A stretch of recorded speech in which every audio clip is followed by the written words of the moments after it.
ഉദ്ധിത ദൈവമേ, രക്ഷക, സമാധാനമേ, ഡെയിലി വിത്ത് ഗ്രേസിലേക്ക് എല്ലാവർക്കും സ്വാഗതം. 2025 നമ്മളെ വിട പറഞ്ഞുകൊണ്ടിരിക്കുകയാണ്. എന്നാൽ 2026 ഒത്തിരി സ്നേഹത്തോടു കൂടി നമ്മളെ സ്വീകരിക്കുവാൻ കാത്തിരിക്കുകയാണ്.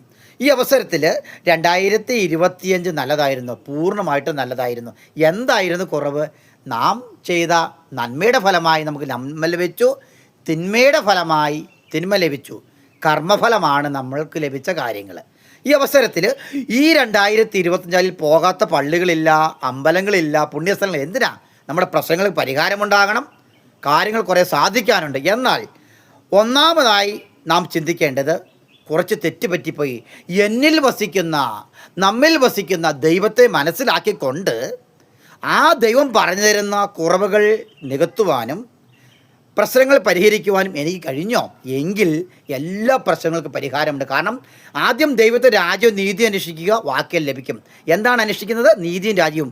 അതായത് നമ്മളുടെ കുറവുകൾ മനസ്സിലാക്കി പരിഹരിക്കുവാനുള്ള മനസ്സ് ദൈവത്തോട് കൂടി ചേർന്നുകൊണ്ട് ആദ്യം എന്നിൽ തന്നെ ദൈവത്തെ മനസ്സിലാക്കണം. എന്നാൽ നമ്മൾ ഓടി നടന്ന ഫലമായി നമുക്ക് ലഭിച്ച എന്തൊക്കെയാണ്? ഒന്ന്, അഡീഷണൽ ഗ്രേസ് കിട്ടി, സാമുദായിക കൂട്ടായ്മ ലഭിച്ച്. മറ്റെല്ലാ കാര്യങ്ങളും എനിക്ക് പരിഹരിക്കാൻ കഴിഞ്ഞോ? എന്നിലുള്ള കുറവുകൾ, അതുപോലെ തന്നെ ഞാൻ ലഭിക്കേണ്ട കാര്യങ്ങൾ. കാരണം അതാണ് പരാജയ കാരണം. രണ്ടാമത്തെ കാര്യം പ്രധാനമായിട്ട് ചിന്തിക്കുക, എൻ്റെ ജീവിതത്തിലൂടെ ആത്മീയ അനുഗ്രഹങ്ങളോടൊപ്പം എനിക്ക് സാമ്പത്തികമായിട്ട് എന്തെങ്കിലും മാറ്റിവെക്കാൻ പറ്റിയോ, താഴ്ന്നതിൽ വർദ്ധിപ്പിക്കാൻ പറ്റിയോ, എൻ്റെ മക്കൾക്ക് വേണ്ടി, എൻ്റെ തലമുറകൾക്ക് വേണ്ടി, എൻ്റെ സമൂഹത്തിന് വേണ്ടി എന്തെങ്കിലും ചെയ്താൻ പറ്റിയെങ്കിൽ നമുക്ക് അനുഗ്രഹമായിരിക്കും. അത് നിങ്ങളെ ദൈവം അനുഗ്രഹിക്കുന്ന ഒരു അനുഗ്രഹമായിരിക്കും. മൂന്നാമത്തെ കാര്യം, എനിക്ക് 2025 2026 പ്രതീക്ഷ നൽകുന്ന വർഷമാണോ? ഒത്തിരി ജീവിക്കുവാനും നന്മ ചെയ്യുവാനുള്ള പ്രതീക്ഷ എനിക്ക് ലഭിക്കുന്നുണ്ടോ? ഉണ്ടെങ്കിൽ നമ്മുടെ ഒരു നേട്ടമായിരിക്കും.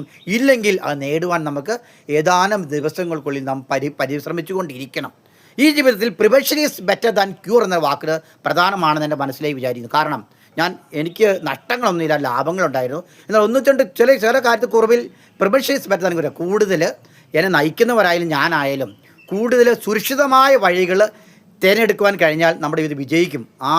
അത്തരത്തിൽ വരുന്ന വർഷക്കാലം സുരക്ഷിതമായ വഴികൾ തിരഞ്ഞെടുക്കുവാൻ നിങ്ങളെ അനുഗ്രഹം പ്രാർത്ഥിക്കുന്നു. അത് കൊടുക്കുവാനും കഴിയണമെന്ന് പ്രാർത്ഥിക്കുന്നു. അതോടൊപ്പം തന്നെ നമുക്ക് നന്ദിയുടെ ഒരു വാക്ക്. ഈ 2025 എന്തോരം നന്മകളാണ് നമുക്ക് മറ്റുള്ളവർ ലഭിച്ചിട്ടുള്ളത്. അപ്പോൾ എന്നിൽ വസിക്കും ദൈവം എന്ന് പറയുമ്പോൾ മറ്റുള്ളവരും ദൈവം തന്നെ വസിക്കുന്നത്. വേറെ ഇവിടെ ദൈവത്തെ കാണാൻ പറ്റില്ല. അപ്പം മറ്റുള്ളവരിലൂടെ നമുക്ക് ലഭിച്ച നന്മകൾ നന്ദി പറയാം, അവർക്ക് പ്രാർത്ഥിക്കാം. ഞാൻ പറഞ്ഞ പോലെ സ്വയം മനസ്സിലാക്കി നമ്മുടെ കുറവുകൾ പരിഹരിക്കുവാനും കാര്യങ്ങൾ നേടുവാനും ഈശ്വരൻ നിങ്ങൾ അനുഗ്രഹിക്കുക പ്രാർത്ഥിച്ചുകൊണ്ട് 2020 നമുക്ക് ആത്മപരിശോധന ചെയ്ത് മുന്നോട്ട് പോകാൻ ദൈവം അനുഗ്രഹിക്കട്ടെ. പ്രത്യേകമായി എല്ലാവരും ചിന്തിക്കുക ഈ ദിവസങ്ങളിൽ. ഓക്കെ.